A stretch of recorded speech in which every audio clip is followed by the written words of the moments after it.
এইবাৰ ভাবি আছোঁ পূজাত কি ল'ম বাৰু। লগৰজনীলৈকে ফোন এটা কৰোঁ, কিবা লয় তাই চাগে তাইৰ বয়ফ্ৰেণ্ডে দিব। মোৰহে বয়ফ্ৰেণ্ড চয়ফ্ৰেণ্ড নাই আৰু কোনে দিব মোক। ঘৰতো ক'বই নোৱাৰোঁ।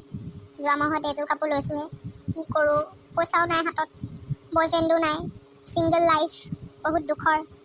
বেলেগৰ বয়ফ্ৰেণ্ডে অমুকটো গিফ্ট দিয়ে তমুকটো গিফ্ট দিয়ে, মোৰতো বয়ফ্ৰেণ্ডে নাই, কি গিফ্ট কোনে দিব। ক'ৰবাৰ পৰা খুজিম, ঘৰততো খুজিব নোৱাৰিমেই আৰু। 2 দিনমান হৈছে কাপোৰ লৈ উঠা, ক'ত পাম আৰু, নেপাম চাগে আৰু। বৰ দুখ লাগিছে, মোৰ নিচিনা ছিংগল এজনীৰ কাৰণে কোনে দিব কাপোৰ। এই ভগৱান, ওপৰৰ পৰা এটা কমচে কম মোলৈ বয়ফ্ৰেণ্ড এটাতো টপকাব পৰা, কমচে কম পূজা বিহুত ঘৰৰ পৰা পালেও ডবল ডবল বস্তু পোৱাকৈ তোৰ বয়ফ্ৰেণ্ড এটা থাকিব লাগে। বহুত দুখ লাগি গৈছিল, বহুত দুখ।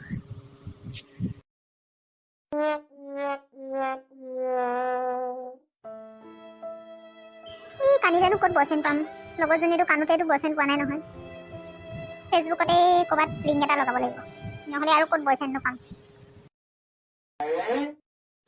মোৰ লগৰজনীয়ে ভাল, তাইকে বয়ফ্ৰেণ্ডে কি বস্তু দিয়ে নহয়, একেবাৰে পূজাত দিব কাপোৰ, বেগ দিব, আৰু বিহুত দিব কাপোৰ, আৰু ঘড়ী দিয়ে, মেকআপৰ বস্তুখিনি দিয়ে। মোৰ কথা, মোৰচোন বয়ফ্ৰেণ্ডো নাই, একো নাই। মোৰ একেবাৰে বহুত দুখ চলি গৈছেগৈ, জীৱনটো মানে আৰু শেষ যেন লাগি গৈছেগৈ। লোকৰ বয়ফ্ৰেণ্ডবিলাকে কি বুলি কয়, মইহে এটা পতাব নোৱাৰোঁ। পতালেও মই যে চিধা চিধি চববিলাক কথা কৈ দিওঁ যে বেয়াই পাই যায় আৰু ব্ৰেকআপ হৈ যায়গৈ। কি যে হ'ব মোৰ জীৱনটো। কমচে কম এটাতো মোৰ নিচিনা বয়ফ্ৰেণ্ড এটা, মোৰ দৰে ল'ৰা এটাতো পাব লাগে। মই যদি পালোঁ হয় বহুত শান্তি লাগিলে হয়। আৰু কি হ'ব আৰু, ক'তনো পাম চাগে। মোৰ দুখ একে জীৱনটোত, মানে সেই বয়ফ্ৰেণ্ড নথকা দুখটোৱে বহুত দুখ, বেয়া দুখ আৰু দেই। মই কেনেকৈ চলিছোঁ যে লগৰবিলাকক দেখিলে মোৰ একেবাৰে মানে কিবা দুখ লাগি যায়গৈ, চকু পানী ওলাই যায়গৈ। কি কৰিব মোৰ জীৱনটো। লগৰকেইজনীও একেবাৰে ফেচবুকত যি ষ্টেটাছ দিয়ে বয়ফ্ৰেণ্ডৰ লগত, মোক জ্বলাবলৈহে সিহঁতে ষ্টেটাছ দিয়ে নে কি এনে ঠিক নহৈছে আৰু।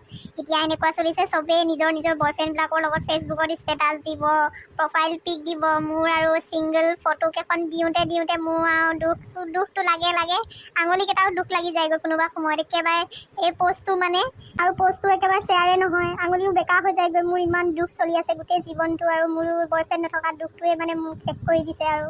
চবৰে বয়ফ্ৰেণ্ডবিলাকে ৰেষ্টুৰেণ্টত যাব, পাৰ্কত যাব, চবেই ফটো দিয়ে। মোৰতো বয়ফ্ৰেণ্ডে পূজা মেলাটো বাদেই, কি বুলি কয়, সৰস্বতী পূজাও বাদেই, প্ৰফাইল পিকত দিবলৈকে বয়ফ্ৰেণ্ড এটা নাই। এনেকুৱা মোৰ জীৱনটো চলি আছে, বহুত দুখ আৰু দেই, বহুত দুখ। লগৰবিলাকক দেখিলে মোৰ আৰু দুখত আৰু ভাঙি পৰোঁ আৰু, সেইকাৰণে অকলে ভিতৰতে সোমাই আছোঁ।